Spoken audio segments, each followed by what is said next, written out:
Existe uma diferença muito grande entre criar o desenho de um personagem e criar o personagem em si, de dentro para fora. Nesse curso eu vou te ensinar a resolver o primeiro problema, que é pensar e criar o desenho, a parte visual. Mas a ideia de qual personagem criar e principalmente por que ele deve existir tem que partir de você. Você é o criador do seu universo. Como a gente vai trilhar mais pelo caminho prático e não muito pelo teórico, filosófico, eu vou deixar essa parte por sua conta.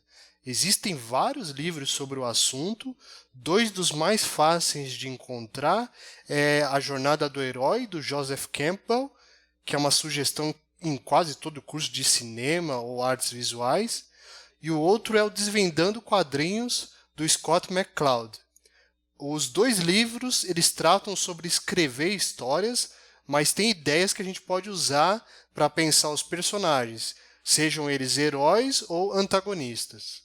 Para o nosso curso, a gente vai focar em um exercício mais simples, pensar num questionário que a gente pode usar para responder questões sobre o personagem que a gente está criando. Respondendo apenas algumas questões, a gente vai ter ideias de como guiar o desenho. As questões podem ser do tipo, o que é o personagem que a gente está criando? Que eu acho que é a principal. Então, por exemplo, a gente pode estar pensando num garoto que se torna herói. Tá?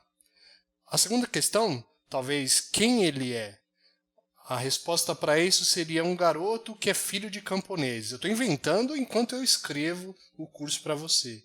A terceira questão, quando e onde ele nasceu? Onde ele está agora, nesse momento? Então, eu acho que ele nasceu na era medieval e ele nasceu dentro de uma aldeia, né, que a aldeia é à beira de um castelo. A gente pode até pensar que no castelo tem um rei, que talvez seja opressor visualmente, mas, na verdade, esse rei ele tem uma história também por trás. Ele talvez não seja tão malvado quanto parece. E quais as metas, objetivos e medos desse garoto herói? Eu acho que metas, talvez o garoto ele quer entrar para a guarda real do castelo, né, fazer parte da realeza como um soldado, mas acho que por ser filho de camponeses, ele talvez tenha que priorizar o negócio da família, que é a criação de ovelhas. Então, para contornar isso, né, o objetivo, para chegar no objetivo dele, ele vai tentando fazer atos heróicos assim por conta própria, como se fossem umas quests, mas ele também tem medo, né, que a gente entra na parte dos medos, de que o pai dele descubra. Outro medo também que ele tenha é que aqueles inimigos que uma vez tentaram invadir o castelo quando ainda ele era um bebê, eles retornem para fazer alguma coisa ruim com os familiares, com os amigos dele. E pensar qual a diferença do seu personagem, eu acho que é uma sacada interessante para você tentar incluir no processo de criação. Então, por exemplo, ao invés de um garoto herói comum, humano, a gente pode pensar que ele é um garoto herói, mas é um garoto cachorro, talvez. Todos na vila são cães, né? É um mundo formado por cães e os inimigos são os felinos e por aí vai. Então você pegou a ideia, viu como eu começando apenas com aquele briefing inicial de garoto-herói, se a gente fosse só usar esse briefing inicial, a gente ia criar esse visual do menino que segura uma espada.